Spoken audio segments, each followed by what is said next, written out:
Hey, welcome to the Lovelda Show, Women of Power podcast. I'm your host, Lovelda Vincenzi, and this is the show where women share their personal power tools, which I define as the tools, techniques, or strategies which have enabled their success in life and business. I ask all of my guests to be real, raw, honest, authentic, and vulnerable, dare I say. So this is a girl chat show like no other, where we really do dive into what it is to be a powerful woman, the real tools behind a woman's success. Now, if you're on this channel, do hit that subscribe button right now and hit the bell to make sure that you're notified when new shows are added. You can also subscribe to find us on Instagram, which is at the Lovelda Show. You'll find all links that have been shared in the show in the show notes.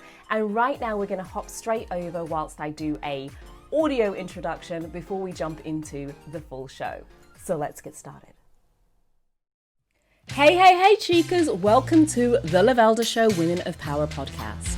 The show where women share their personal power tools, the techniques, strategies, and ways of being which have enabled their business and life success. I'm your host, Lovelda Vincenzi, an international MC and female speaking business coach on a mission to unleash authentic, powerful female voices onto the world. This is a girl chat show like no other. All of my guests get real, raw, and authentic whilst sharing pure gold nuggets of inspiration and wisdom. And today's episode is no different. Today, we'll be uncovering the power tools of Sian Young. Sian is an ambassador for the UK Health Coaching Association, a UN Global Climate Change Summit, and the TEDx Women international speaker and multi-award-winning published author who is featured in The Authority and the European Entrepreneur magazine. Sian now focuses on detoxifying the homes of CEO mums.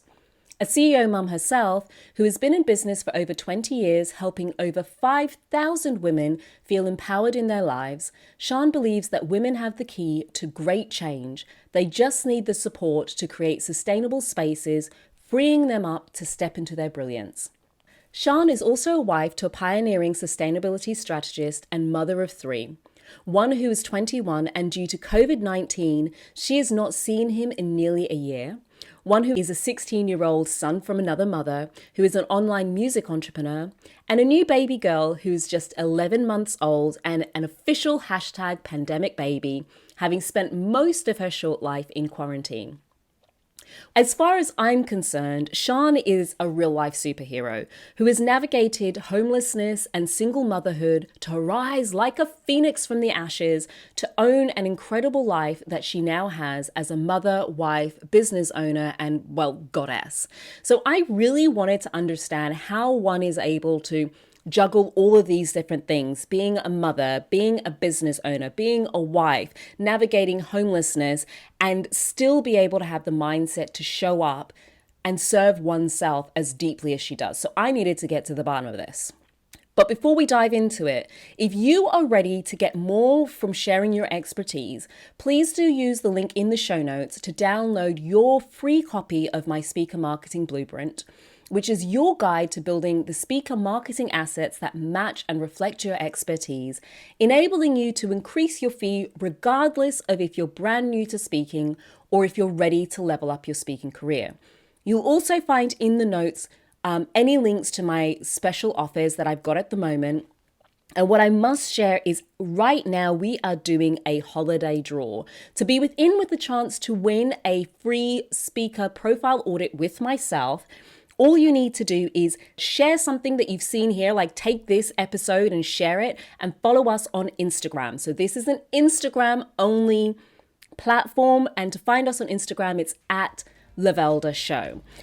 Now, if you want to make sure that you don't miss episodes of this show, you will need to make sure that you hit that subscribe button so that you get notified as soon as new episodes are added. Or better yet, just have them slide straight into your inbox by subscribing to the mailing list, and we will send it to you via email as soon as a new episode has landed. Well, that is more than enough from me for now, because I know people, especially around this time of the year, could do with a little bit more help with how do I juggle all of these extra things that I need to do. And Sian is the woman to do it. So enough rabbiting on from me. Let's jump in and get on with the show. Hey, hey, hey, Chicas. Welcome back to The Lovelda Show, Women of Power podcast. Today's show. So you remember back in episode 2 with Olivia Igwe, where right towards the end, Olivia and I were having a conversation about making sure that you have downtime. And then Olivia caveated her advice by saying, look, I'm not a mum, so I can't speak to mums. At which point I had said, I'm gonna have to go find myself a mum who can speak to it, because I'm pretty sure, mother or otherwise, that women, we should be taking some time off. We should be looking after ourselves. And I get that the regime is slightly different and the challenges and pulls on your life are different if you're a mum than if you're not. So I went and found somebody. Yeah, I am true to my word. Season 2, I have brought you somebody, and not just anybody, because I didn't want to leave any rock unturned, shall I say. So I brought you a mother who's also been a single mum, who's now married, who has a child from another mother, who was homeless at one point as well. Am I ticking enough boxes here? Am I ticking enough boxes for why you should be able to be successful regardless of your situation, right? So I didn't go light. I had to find somebody who could tick like multiple different boxes when she came in to talk to us about how you can have it all. Because this chick be running businesses, not like small businesses either. Like we're talking multiple figure businesses, plural. And some of these were created from the back of her car. Yeah, girl, you ain't got no darn excuses now. So I get it. 2020 has been a year of, let's say it's been a year of gifts we didn't want, right? But we could turn it around, and we are fast approaching 2021. So please take a pen and paper and get ready for the inspiration from my guest today, Sian Young. Yes, girl. Hey, girl. Hey. Hello. Hi. Hi. How are you doing?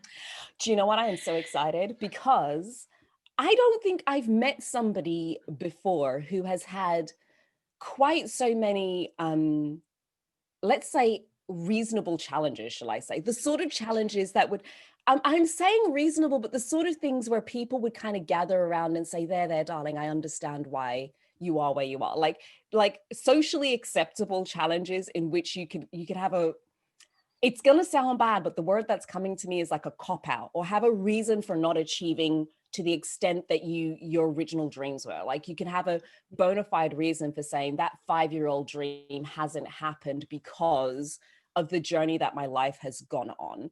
And people would understand. They would sit back and say, I completely understand. You had children and you had all these challenges. So we can totally understand why maybe that 5-year-old dream is not yet a reality.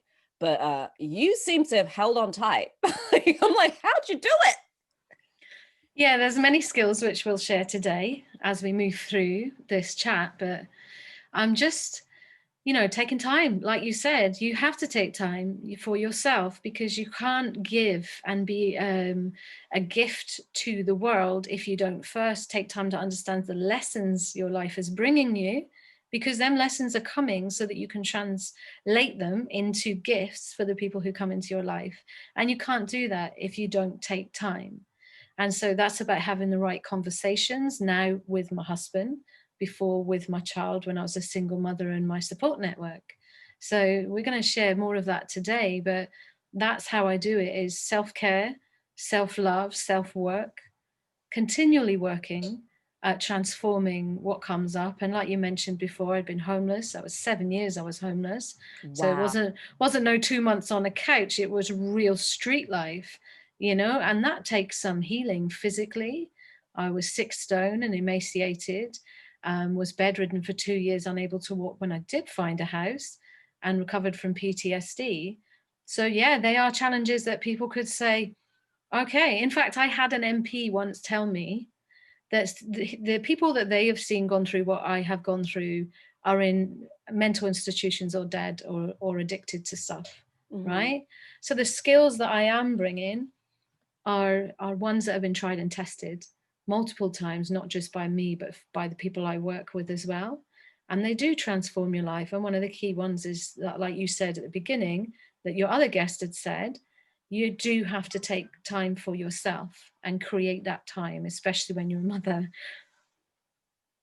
I mean, like, girl, you got me speechless, because there's just I'm getting flooded with so many questions I want to ask. But I suppose let's take a beat and go back to your journey, because we've touched on certain points, but can you give us like an overview of what your life story has been today, and some of the achievements that you've had within that period? Because at the moment we're just throwing around like little hints. I'm kind of like, let's get into it, girl. What happened? Where did it all so luckily I've honed a skill over my life of putting my massive life story into like a real quick snippet. So that's what I'm going to do here as well. Young girl, I was attacked as a young girl, and it sent me spiraling. Okay. And that spiral ended up me on the streets. So I was on the streets for 7 years, for all that entailed as well, physically, mentally, what that entailed. And then I fell in love with somebody because I was desperate for love, and I grabbed that person and I loved enough for all of us and got pregnant. And then when I had this little human being in my life, I looked at my life situation and I thought, nah, this can't happen. And then I spent time running away up the Highlands of Scotland with my child because he was a bit cray-cray. And I looked at me and I looked at my child in a pouring rain and I thought, something's wrong here. So then I transformed everything again. I decided to take a long walk. So I got a backpack. I took my baby, three years old, and we backpacked around Asia and Australia for 6 months. Wow. And I unwound my mind. I had a friend in Australia, so I bought a wagon. I stayed with her a bit and I slept in a wagon with my baby. We toured Australia with Alicia Keys on the stereo, my little baby in the car seat, and we were just like touring Australia, then we backpacked around Singapore, Malaysia, Thailand, just walked and unwound that street life, and that was a way of taking time and defragging my mind and deciding what is it I want. And when I come back, I decided it's time to transform my life. So I applied for a sailing academy because there was these beautiful pictures. They were studying in the Caribbean and I was like, I want to go there, right? And basically I couldn't go there because they moved to Australia. So I ended up going to Australia. I got a scholarship. I wrote to Buckingham Palace and asked for some help because I couldn't get help. 200 charities and trusts I wrote to. Wow, 200. 200 refusals, right? So don't give up. And everybody just thought I was just having a laugh, So I then closed the prospectus and saw Princess HRH Princess Anne on the back of the cover, and I thought, I'm writing to the palace. I've had enough. So I did. I wrote to Buckingham Palace and said, could you give me a hand? It's quite tough out here, single mother, just trying. And even the business stuff started then, right? Because I had no qualifications. To get around Australia, I basically lap danced to raise the money and was a pole dancer. So I was like, going to ask like how you got the money, because it wasn't as if you were in a stable job, saved a ton of money, and then had that to travel with. No, I went twice to Australia. First time was the walk I just told you about. And that was because I was pregnant and got a good chat on with the bank manager. And in those times, the bank manager had some pull and I got credit cards. I'd done it on credit cards. But then when I came back, I always had a lot of credit card debt and had to transform my life. And that's when I started writing to academy and stuff. And then the next time I went, it was from lap dancing and pole dancing. I was like, I have no skills. I'm from the streets, I have no qualifications. I'd taught myself to sew. So I was making odd items of clothes for people and, just trying to make some money like that. I was a gardener, even though I had hay fever. My eyes were swollen up. I was like, yeah, I can cut an orchard, no problem. Just let me at it. I was a cleaner. Any little bit that I could physically do to up level my life and start gathering tiny bits of funds, I done, and that's probably where the entrepreneurial stuff comes from, surviving on the streets as well. You've got to have smarts to do that. And probably losing track a bit. Where did I get? So you'd come back from Australia, you'd written to Buckingham Palace and you'd said, I need help. I need help. I'm a single mum and everybody else has told me no. Yeah, and I got help. So then I had to go back to Australia, unfortunately. I know what a struggle, right? And go and learn water sports. That was what I was trying to do, was up level my qualifications as a water sports instructor. And I took my son. I had to raise money for childcare and flights, and the palace paid for all my tuition and accommodation. Oh, that was wonderful. Not the palace, it was through the academy. The patron paid for that. So I had no skills, so I lap danced and raised the money, because the gardening and the sewing was just not cutting, paying childcare and flights to Australia, right? And so that's when I went to Australia and studied for 6 months. So that was the second time I ended up back in Australia. And when I came back to Scotland, I realized my terrible mistake. The water was freezing. It wasn't like the Australian beaches, was it? It was freezing. And I was like, oh man, that was a mistake. It was the brochure. The brochure had a lovely picture of happy people, like windsurfing. And I was like, I want happiness, And so slight mistake there in my choice, but lovely experience, right? So then I was like, well, I can pole dance and I can instruct, right? So at this point I was a single mother, and I was living in a 1-bedroom apartment with my boy, and I had an old laptop. And so I started writing terms and conditions, and, instead of watching TV at night, I was writing the basis for a business. And I made my first real handmade, hand-printed flyers. And I then got myself like a council flat. And I basically sold pole dancing fitness classes from a high rise in a council estate. You did what? That's some marketing. You were like, I'm going to teach. I know how to teach now, and I know how to dance. So I'm going to teach the dancers how to dance. Yeah. Well, not the dancers, no. I teach just anybody. Women. It was fitness classes I was teaching. So trying to market pole dancing as a fitness class, trying to elevate it in a high rise in a council estate, like trying to get my first few customers. It was kind of like build it and they will come. I literally had an apartment that had no carpets. It had me and my son was sharing a mattress on the floor. And basically I managed to get some support to get a carpet. So I made the areas that students would come in my home look good, right? But if they went through the wrong door, it was a completely different story. It was like, it was like a council estate high rise, right? But in the areas where I had made it so that they could come, it was like good. It was top quality. It was where I was aiming to be, right? And then I got my first 6 customers. And that is incredible. I mean, and it's incredible because most people would think I need a space outside of here. Nobody's going to come here. And you just went, this is the space I've got. I need to make money. So how do I make the space a little bit better? And I don't need the whole space, just the bits people are going to be in yes. to look a bit nicer. And I've never done it before, but that doesn't matter. I just need to convince a few people to come over and pay me a bit of money to do some classes. One of my sayings is from a long-term friend called Poppy, right? And she always says, use what you've got and you can't go wrong, right? And that is where I was at.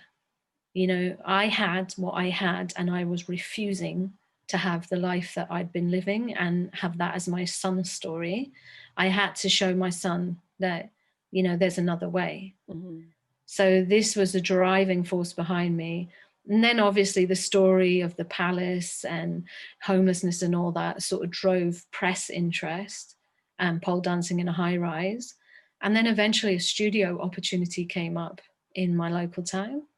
And I was just like scared. I was scared, am I going to take that leap or am I going to keep staying? Because I didn't have the money for the studio, right? Mm.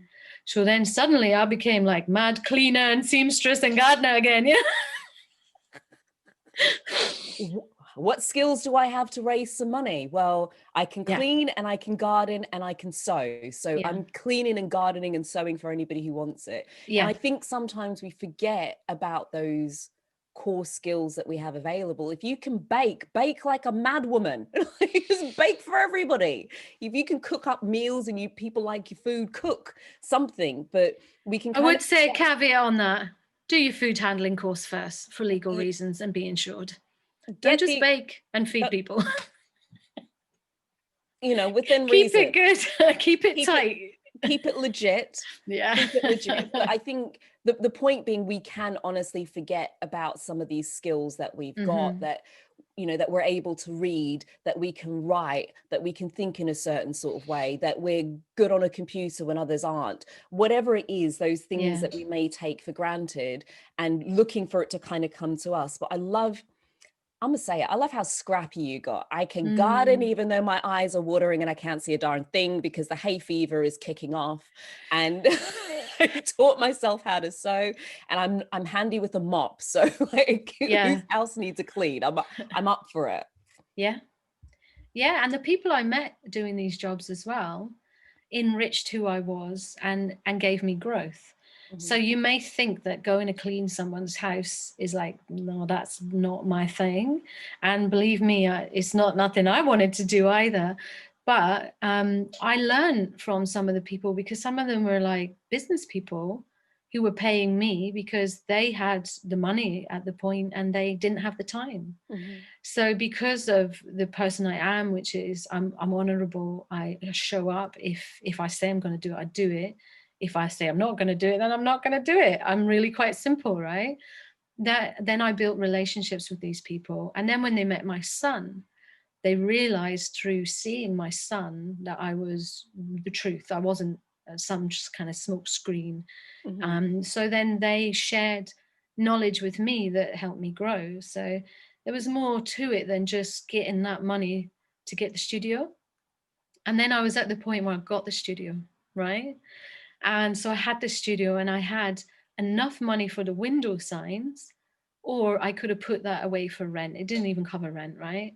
So I just went, I'm buying the window signs. If people see me, then maybe people will come enough to pay the rent next month, right? And then I reached out to a magazine and offered a free class for all the editors. They came in and it started one person, two people, three people.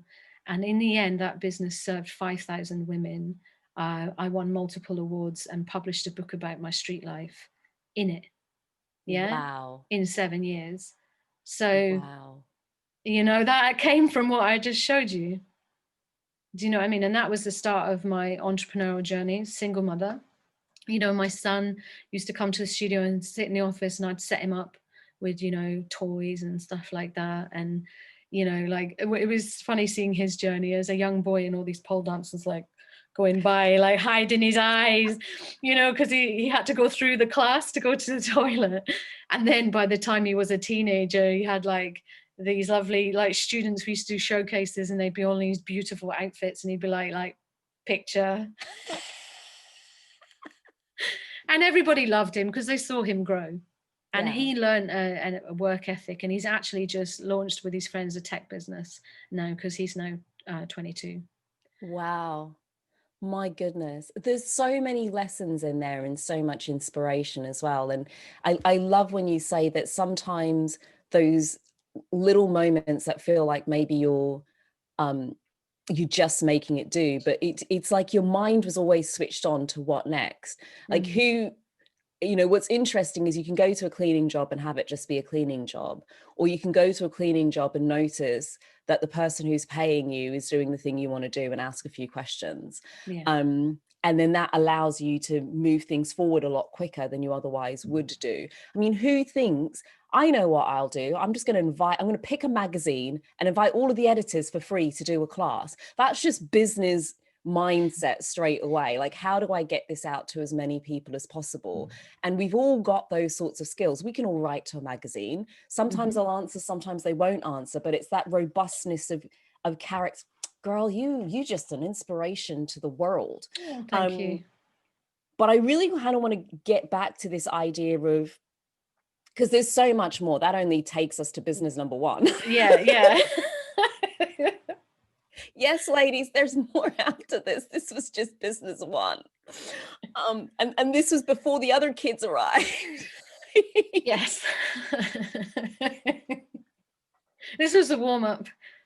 This is just the warm-up acts that got Sean started. It's not even the pièce de résistance. But I think it's important because often we see entrepreneurs and where they are right now, and especially if where we are feels so far away from where they are right now, we're looking at what they're doing today. We're looking at how they're showing up today, and we're thinking we've got to do the same sorts of things. So I love hearing the stories of, let's just rewind. Let me tell you what really happened right at the beginning, when I didn't have the resources necessarily that you didn't have the resources that you have today, and you really just had to go, well, what have I got today, and what can I use that's going to move things forward? But how did you look after you in that space? Because you're just wonderful. That is exactly what I wanted to share next, and you just totally you just done that, right? Because I know as a single mother, and you'd be like, I've got no time though. I mean, there's nothing I can do, right? And so how I done that is I literally built a space as wide as my body in the back of a cupboard. In the back of a cupboard. The back of a cupboard. I draped it off. I had a beautiful cushion. I had lovely, anything that made me happy, like candles and incense and, anything that would bring me some peace and a way to listen to music, right? And what I would do is I would speak to my son and I would say, Mummy's just going to go and have a wee thought to herself. Okay, so what do you need? So then I would answer all my son's needs and set him up. He was old enough to watch TV for 5 minutes, right? And 5 minutes is all you need to start, right? And then I would take myself into there and I would play my music and I would breathe in this space that was always for me. And it was always about me exhaling the stress and letting go of everything and allowing my mind to completely defrag, so that when I switched it on, it was like rebooting a power machine, it was ready to take on the next task, and also making daily tasks part of your mindful practice. Like I realized that if every time I made dinner, my child was in the living room or in his bedroom, then I spent a lot less time with him, especially if I was working on my business as well. So I would involve him in the cooking. And now he loves cooking, and he's thanked me for that in his older years, and involve them in that time and be mindfully present with them, wholly present with them when you are present with them. Mm-hmm. Because if you're with them, but you're thinking, oh my God, I've got to do that, I've got to do that. They know, they feel that, and they're desperately crawling for that presence with their parent. Yeah. So if you give them that, when you're doing a task you're going to have to do anyway, do it with your whole heart and mind there. Like put some tunes on, just feel it, let the baby make mistakes. I mean, some of the food we came out with is very interesting, right? Mum, can we put black pepper in the chocolate cake? Right? Well, innovation, that's how you can do it. That's how you can be mindful in amongst all the chaos, is choosing the times where you're doing that anyway. You're with your child anyway. If you don't have childcare and your child's awake and they need you, there's nothing you can do. You can't be doing another task. And if you're thinking about doing another task while you're with them, then you're not with them either. Mm-hmm. And that causes so much stress for you and your child. So if you're present more wholly 100% with them when you're with them, you'll see that they fill up. And then they feel like, oh, I've had enough of you. Or, that's enough of that, Mum. I'm off now. Yeah, I've got to go do my thing, And then suddenly they're off playing quite happily on their own. And because when you were with them, you weren't stressing your mind thinking about all these other things, you are like, you just switch task, and that's how I done it. So, builds a space. Like I said, it was as big as my body, and that was my space that never got interrupted. And my vibe was in there, my peace was in there, my tears happened in there, whatever I needed to nourish and grow me I gave to myself in that space, and be present when you're with your children so that they fill up. Then Oh, they give you space. There's so much in that. I mean, it feels like there's two distinct areas, but even within them, there's quite a bit of to deconstruct from it. It's that physical space that's yours and only yours, and it doesn't need to be a whole room. It doesn't even need to be a whole bedroom. You know, Sian created a cupboard like Harry Potter. Yes. It could be a Harry Potter cupboard for all I care. It doesn't really need, it just needs to be something that is yours. A space that nobody else is touching, nobody else is involved in. It's set up for you, for your needs. And it doesn't need to take half an hour. It doesn't, it could be I just need 5 minutes. And then I love what you say about being fully present. And I think whether you've got children or not, it's a good lesson for all of us that whatever task you're in, just be 100% there. Mm-hmm. Whether it's with your team, whether it's with your kids, whether it was with your partner. And then when you're doing your work, you can be 100% in it. But if your work is actually with you in every task that you're doing, you're not fully present on any of the other things. And then people feel that disconnect. You're better off just put the phones away. Let's just switch off. We're going to have to do it anyway. And there's something in there about leaning into what is. The baby's crying, there's nothing I can do about it. If I don't tend to the baby, they're going to keep crying. It's not going to stop. Yeah. So getting angry about it isn't going to change the situation, and it isn't going to move me forward.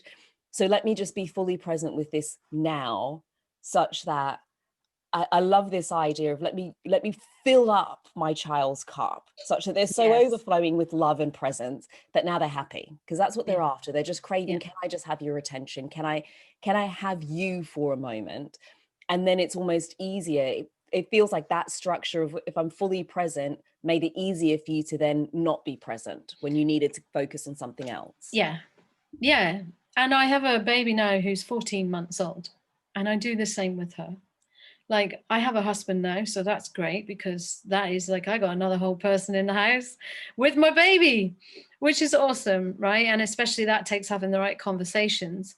But when my baby, I'm like, hi, like, what we do, like super baby and all this crazy baby stuff, and I'm like, yeah, man, I'm here for you, and then I'm like, no, I just watch her, and she just ends up drifting off and going playing, because she's all her imagination's all like ready, and then I'm like, okay, she's playing, quick, jump onto my task. And how do you plan your tasks in your work now with so many different things going on? Because you mentioned you have a husband. Mm-hmm. I've got one of those too. Mm-hmm. And sometimes, hopefully he doesn't listen to this episode, but sometimes I do feel like there are moments where I'm like, you think having another human around will make your life easier, but sometimes it creates more work.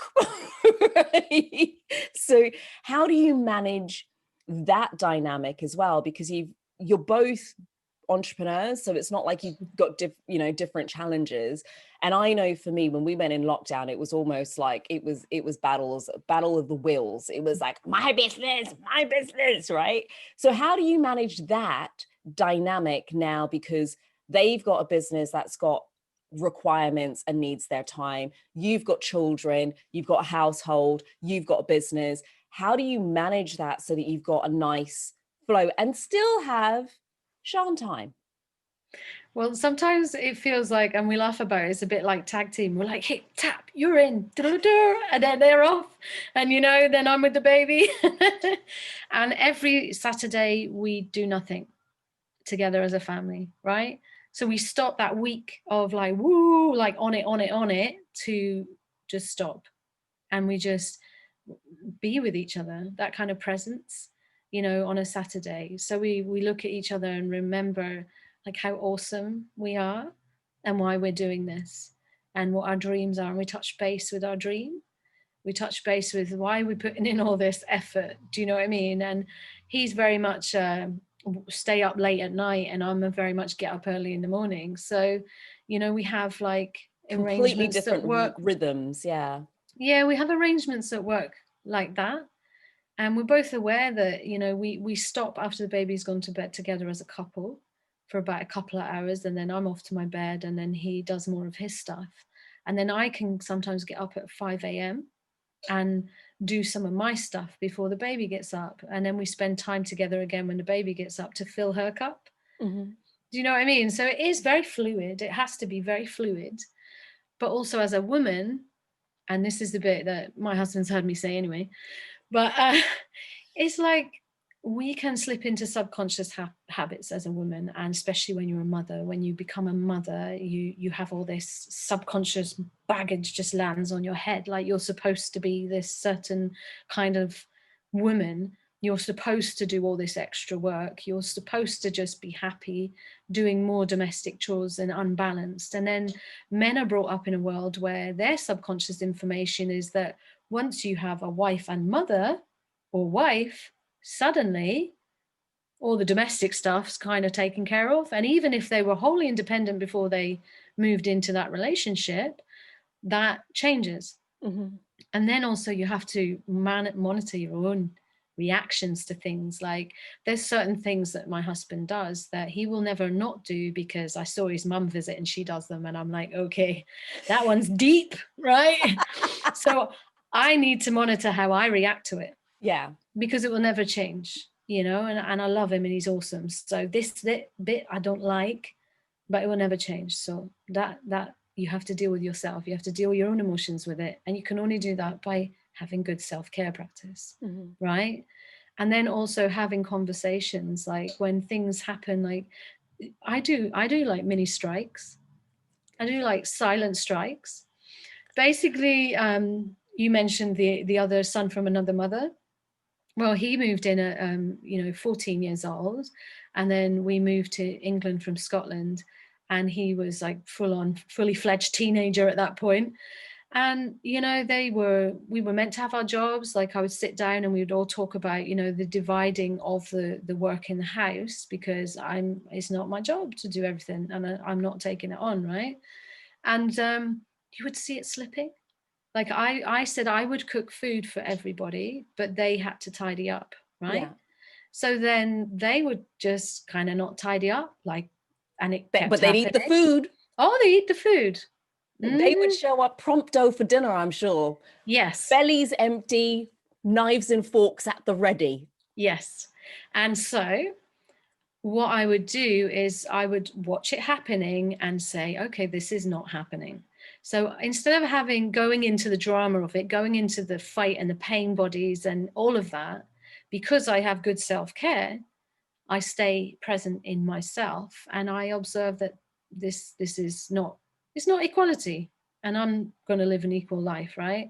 So it's not even that, it's just not equality. It's not what you agreed. The agreement, I will cook, you will tidy. That's what the agreement is. I'm holding up my end of the bargain, but y'all are getting lazy. Yes. So instead of saying anything, because we all know as well with all subconscious training, the minute a wife, mother starts talking, she's like nagging, right? Yeah. And I'm not having that label put on me. Yeah. Yeah, I'm not having that label put on me either. Yeah. No, that's not mine. That label don't fit me, right? You're like, that's not one of the labels I purchase. No. So basically I would take myself out for a really, really nice dinner in a restaurant and just feed myself like so well, right?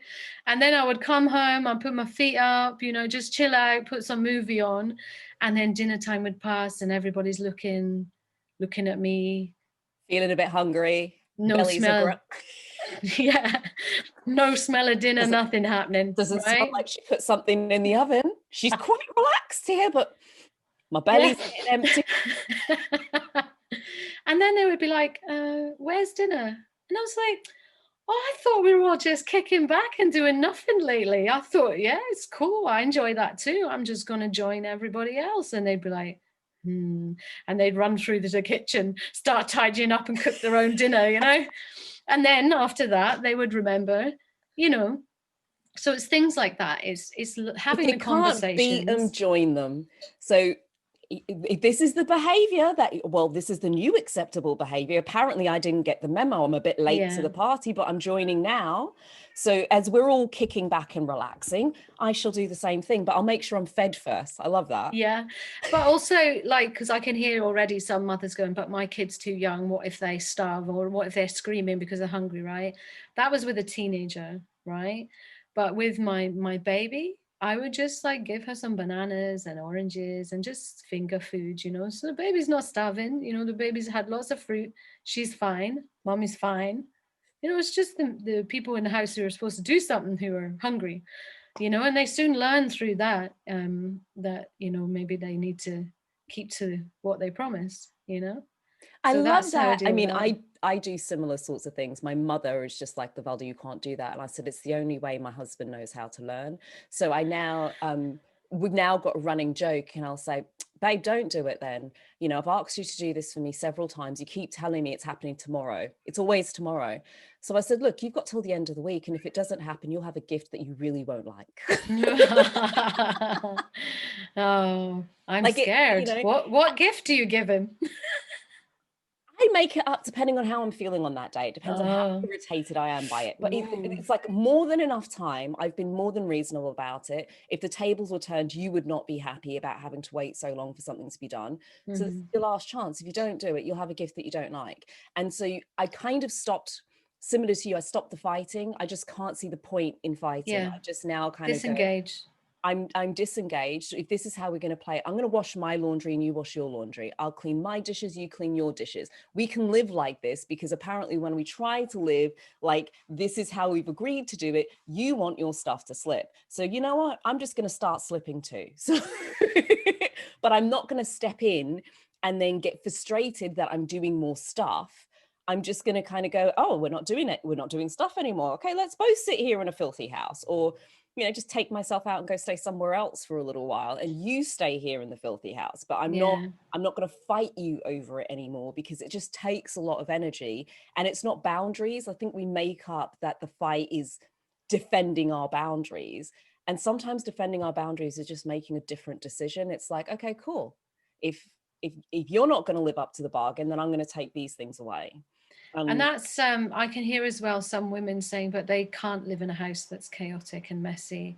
And that's where creating your little space, wherever it is, whether it be a chair in the corner of your room that is nobody's allowed to put nothing on it, and when you go in that space, they're warned that when you go in there, nobody disturbs you, or fury will come their way. And they learn that when mum says she taken that space, that's exactly what she's doing, and they need to sort themselves out.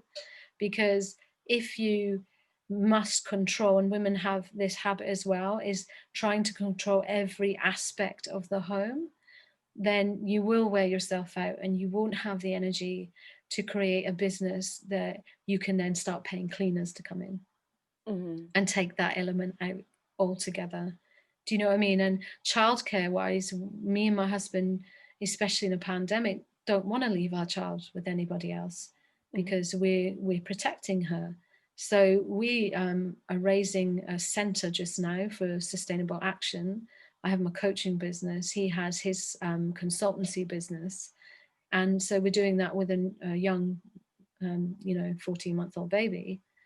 And that's the choices we've made in our life, because we know that they will lead us to even better way of being and help other people have them better conversations.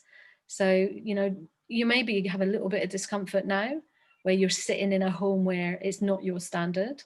Yeah. Right. But a lot of people, we all come with our own pre-programmed rubbish, and you won't change it by fighting it, because then you're just going to head on and you all get upset, and families have trouble like that. So it's about learning that if you empower yourself by taking care of yourself and giving yourself what you need, then you can be strong enough to empower your family to behave in the way that they should as well, and teach them that they should give themselves what they need. I'm going to pick up on that, give yourself what you need in relation to a kitchen. So what I sometimes, so my husband's vegan, and which helps because I'm not. And so it's really easy then to just find food he can't eat, which quickly means this is my dinner and you can't touch it. So in those sorts of situations where it may be that, say, the kitchen has become a hot mess, I will take myself and just buy 5 ready-made meals. Like, what I need is food. And I will buy them with cheese, milk, or meat in them. So we can't touch them. And I'm fine for the week. Until my kitchen is cleaned, I'm on strike. I'm not cooking. I've got everything that I need to keep myself healthy, happy and healthy. I've got fruit, I've got whatever. And I know the cupboards are empty and I know there's no dishes to, and he will quickly jump back into order because he doesn't want to sort it out. So I think sometimes we can misappropriate what it is that we actually need and start focusing on other things that are not actually the need of ourselves right now and get ourselves in a bit of a funk. So totally love that. Girl, I could stay on this part of the conversation forever because there's the layers are, there's just so much. There is so much. But I thank you so much for sharing so openly about your journey and giving us really practical tips and practical tools and things that we can do that I think will serve a lot of people who perhaps are feeling like they're being pulled from pillar to post and their time is no longer their own because they're, you know, the family's pulling in it or somebody else is pulling on it. So I love to ask all of my guests this question, and especially from you as a mother who's been homeless, who's running businesses, who's got children, who's got a baby. You know, you kind of touched on lots of different things that would have a pull on your time, and yet you've still come through that as a very powerful, independent woman running a business who is very much in her own strength, power, and sovereignty, which I love. What is it that you think makes a woman powerful? Well, this again is going back to, first of all, just breathing. Like if you're breathing up here, you're not getting enough oxygen, you know, and you buy into stress, you buy into drama. So first, take that breath right down into your stomach and ground you with it. You know, breathe your wholeness, right? Breath technique is so powerful for strengthening and fortifying your body and allowing you, I imagine it like if you're breathing like this, look at the space I'm taking up. It's just a small space, right? And then when I breathe in deep, my shoulders go back, my chest goes out. I used to say, lead with your chest, ladies, you know, and shoulders back and you're up. And we've all heard of the power pose. So breathe your power in, okay? And then the next thing I would say is the mindfulness. You know, many people say there's no time for mindfulness, you know, we can't do it. But I've shown you today in this talk, it doesn't have to be you go and sit in a kumbaya circle for like 50 minutes and pretend you just stare at your navel or, you know, do you know what I mean? It's like, you ain't got time for that anyway, darling. We're too busy. Chop your onions mindfully, you know, brush your teeth mindfully, be wholly present with each stroke and feel it, you know. When you cook, experience the smell, experience the sizzling, the sounds, the movement, and think about the food. How did it get there? Like how many hands produced this food? You know, really get mindful in daily tasks, you know. And that's so beautiful because you could be mindfully cleaning, you can be mindfully going for a walk, you can be mindfully taking a shower. It doesn't need to be this additional activity necessarily that you tuck onto your day, but because I think that's almost where we've come to with it. It's like, oh, I've got to do a meditation and do this extra thing on top of my day versus my day is jam-packed. Where am I going to choose to be much more present than normal? And that's really what mindfulness is, right? And I know we've talked about this before, about how, you know, some people say do a morning practice, right? Trust me, I have worked through this do a morning practice business, right? And I'm like, first of all, I get bored after 3 months if I'm doing the same thing every single morning. It just doesn't work with my personality, right? And I know I need mindfulness. I know I need meditative times in the day, and I know I need exercise. So I walk mindfully, and I also program it in my diary as my work, right? So program it in. And then the next thing working onto that is the nutrition. You know, like if you're not feeding your body and you're stressing, you're depleting your nourishment constantly, right? And how are you supposed to think clearly if you have no nourishment in your body? You can't do it. Right. So that's why I start with the mind, because when you calm your mind, you calm your whole system down and allows you to take the nourishment of the food that you give yourself. And the mindful eating also gives you the presence for your body to know the food's coming and take the nourishment, which energizes you enough to then be more mindful and breathe deeper and with less stress. So it's a whole cycle in your body. I call it your superpowers. You know, you've got them, you can enact them, and you can have them in your daily life, and they do bring you clarity and joy. Girl, it's so practical. Like, Yeah, I'm expecting some like I'm a whizzy mum. bang. I'm expecting some whizzy bang, like out of this world radical thinking. And my girl has said, listen, breathe. I don't mean to laugh, but you know, No, when we it's think it's true. going to be this big, like, ta-da, like new system you need to implement, it's like breathe, take a moment and be present and eat well. That's it. That is literally that is it. Like, there's no additional conversations, there's no new structures, there's nothing you need to go out and buy, there's no extra time you need to eke out of your day. You've literally just said my power tools for pulling my life together through all of this stress has been breathing, being mindful, and eating well. Yeah. And then obviously you can go into more depth on all of this, especially when you're talking about conversations within the family, you know, but getting yourself solid as a rock, as they say, and ground yourself in your life, in your power as a woman, enables you to build that life you want around you. You are a woman. You know, you are powerful. You can bring life into this world. You are our energies as a woman is amazing with our instincts and our femininity, right? And that's our power. But if we're like breathing like this and stressed and no nourishment, like how are you going to do anything with any power if you're not fortified in your body and mind? So that's why I start there. Wow. I'm going to have to repeat that. How are you going to do anything with your power if you aren't fortified in your body and your mind? And so for anybody who has ever questioned whether or not they have the ability to create space and time for themselves, I kind of want to flip the script and say it's a necessity if you are to be in your full power, because if your mind isn't there and your body isn't able, then how are you gonna do it, girl? How you gonna show up? Like, you're not there, you're not fully here. And so it does really, girl, you done brought it back to basics. You done brought it back to basics. Sian, you were so awesome. Like, honestly, I love that you're just so open and like so grounded. I mean, seriously, the way this chick talks, you wouldn't know the sort of businesses she be rocking. She ain't playing small. She ain't playing small. And she done come from places. And so there are going to be women who are listening to this episode and there's been a spark of inspiration and they've heard Sian coaches. Like, they heard that word and they're thinking, I need some of this woman in my life. Like, I genuinely, how do I get myself some Sian? So what is the best way for people to connect with you who have been listening up until now and they really want to kind of learn more from you? Well, you can always follow me on social media, Facebook, LinkedIn.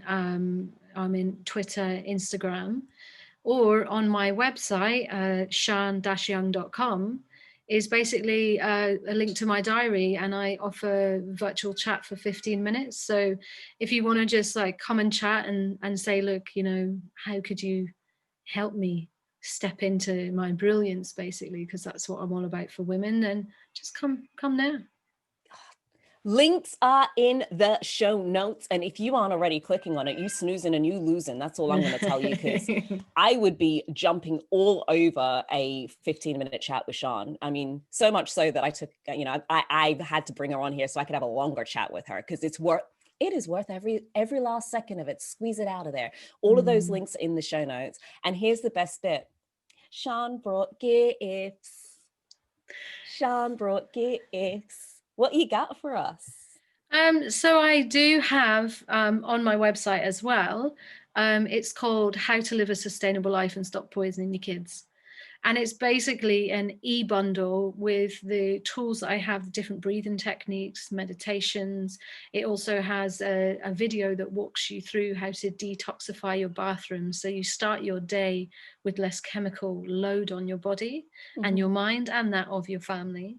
So that you can pop along and get that as well while you're booking a chat with me. Dun, dun, dun, dun. In the notes, all in the notes. I've got like an in the notes dance now, folks. Like I'm in the notes, it's all in there.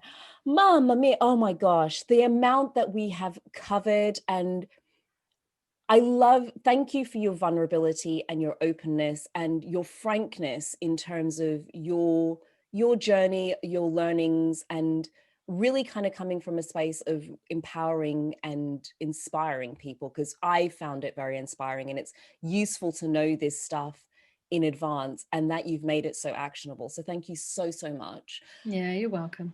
But because we've covered so much, babe, what if there was just one thing that we could be left with today, like Sian's words of wisdom, and you could just kind of leave us with this little like da-da words of wisdom, what would it be? Yeah, well, this one would be to have gratitude daily. You know, there is a lot of scientific evidence it actually reprograms your mind, but talking as a woman who's come from the streets with nothing, the first time I came across gratitude was after sleeping outside the ruins of a castle in the mud, and I was 6 stone, and I thought I was going to die that night. And I looked, when I opened my eyes in the morning, so surprised that I opened my eyes, and I breathed in gratitude for being alive. And every day still, gratitude for the chaos in the house, for the gifts in my life. And gratitude is a powerful tool, ladies, so have gratitude. Oh, I've got chills, like literally, it's like all up my face and everything. It's going mad. All my face is going mad. Because I think, especially in times where it feels difficult, where a lot of things aren't appearing the way we want it to, it's easy to focus on those things and lose hope. And so that's such a beautiful story and inspiration and reminder that even at that point where there feels like you have nothing, if you have breath, you have something to be grateful for. Well, it's the number one superpower, isn't it? So you already started. You already started. You're breathing. There's always something to be grateful for. It doesn't need to be big and shiny. You can be grateful you can move. You can be grateful you're warm. You can be grateful that you're sitting on something soft so your butt doesn't hurt. You know, little things like that. I don't know why I had to throw a funny one in, but just little things like that you can be grateful for. So thank you so much for the reminder. And we are out of time. It has been a beautiful journey with you today, Sian. Thank you so much for sharing your gifts and your wisdom. Y'all have been listening to The Lovelda Show, Women of Power podcast. There is more where this came from. Go check out and like our Instagram channel, Lovelda Show. It's up there. Let us know what you're taking from the show. Share with us. Send us a DM. We want to hear from you. By we, I mean me and the team. Until next time, my gorgeous, beautiful souls, remember, there's always something to be grateful for, and the basics are the building blocks to success. Take a deep breath, take a moment for yourself, and have something healthy. Look after you, and the world you'll be able to look after others, because you're the strength of, I'm going to go back to it, fortify your mind and your body, and then you'll be able to really, truly step into your power. Until next time, my gorgeous, beautiful souls, love ya. Ciao.